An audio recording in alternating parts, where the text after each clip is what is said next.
Medical terminology can be one of those courses that can be difficult for some students because there are so many moving pieces to the course. You have to memorize so many word parts, and if you want to go into healthcare, you want to know those terms. You don't just want to pass the class. You want to actually gain the knowledge from that class so that you can recognize those weird terms that just pop out of nowhere and you're like, what is this? But you're like, I know because I did really well in my medical terminology class. So in this video, I'm just going to review a few techniques to help you learn those pesky medical terms. But first, I'm going to do some show and tell because I went into my closet and oh my goodness, look what I found. This was my favorite way of studying. I used note cards, and yes, I still have them from my medical terminology class so many years ago. So this is the first technique. Good old-fashioned index cards. And you may think, oh no, I really don't want to spend a lot of money on index cards, or I can't get somewhere to get index cards. You can get them off of Amazon for pretty cheap. I did a quick Google search review, and it looks like Target might actually be the best place because you can buy 100 of these guys for only 75 cents. And what I typically did to make this go a lot farther is I would slice them in half this way, and I would slice them in half this way. So now I would have 400 cards per 75 cents. And that's where this came from. So what I would do is I would create cards for every single prefix, word root, and suffix.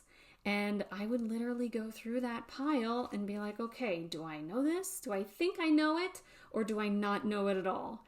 If I knew it and I was confident, I would stick it in one pile. If I'm like, I think I know this, and I do know it, yay, I would still stick it in the review pile because I wasn't confident on it. I wanted to be confident on it. And of course, if it was a card that I'm like, I got it wrong, obviously it goes into that review pile. So when you pick up that review pile again, it's a little bit lighter because you knew some of them already, and you would review them again in the same way. If you're confident on a card, stick it in the I don't need to review it anymore. And if you're not, or if you got it wrong, you stick it in that pile. A different way of using index cards is if you go to Target or anywhere else, you can buy these in colors.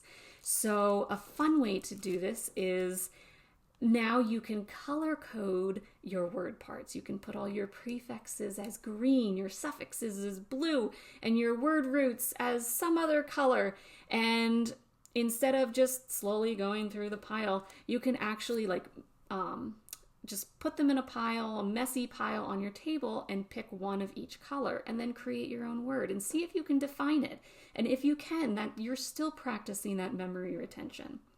And let's say that I'm just picking up random card ortho. I just, for some reason, I cannot get this in my head, which means straight and upright. Ortho is just so hard.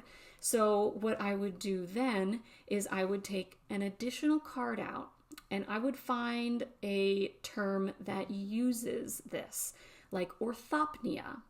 And I would just put orthopnea on one card, on one side, and then I would define that full medical term on the other, because for some reason, maybe I can't remember this. But orthopnea, I remember, has to do with congestive heart failure.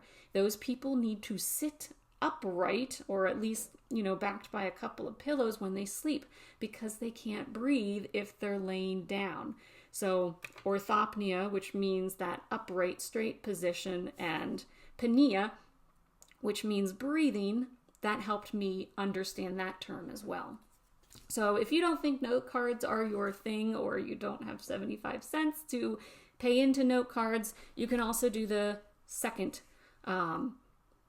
technique here. And this is your good old-fashioned paper. Basically, you'd write ortho and then breathing. And you would take this piece of paper, you could fold it in half and just basically go down the list, or you could even cover it. So what does ortho mean? I think it means, straight upright. Oh, yes, and I got that correct. And I would just keep working down the list. That's another version that you can use studying.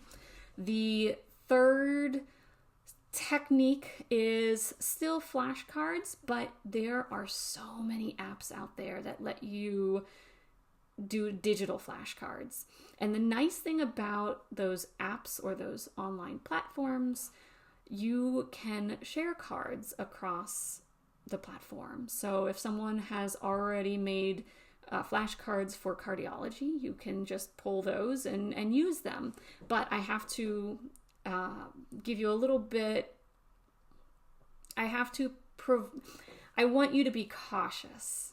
Yes, I want you to be cautious when you do that because they might not be correct. So just beware when you borrow cards from other people that you want to double check them. So I hope you found some of this video helpful, and just let everyone else know down in the comments what your favorite way to study is, and maybe it'll work for them too. So just remember to stay focused, be positive, and see challenges as growth opportunities. You got this. This class is awesome, and it's going to help you down your healthcare path to your career. Thanks for watching.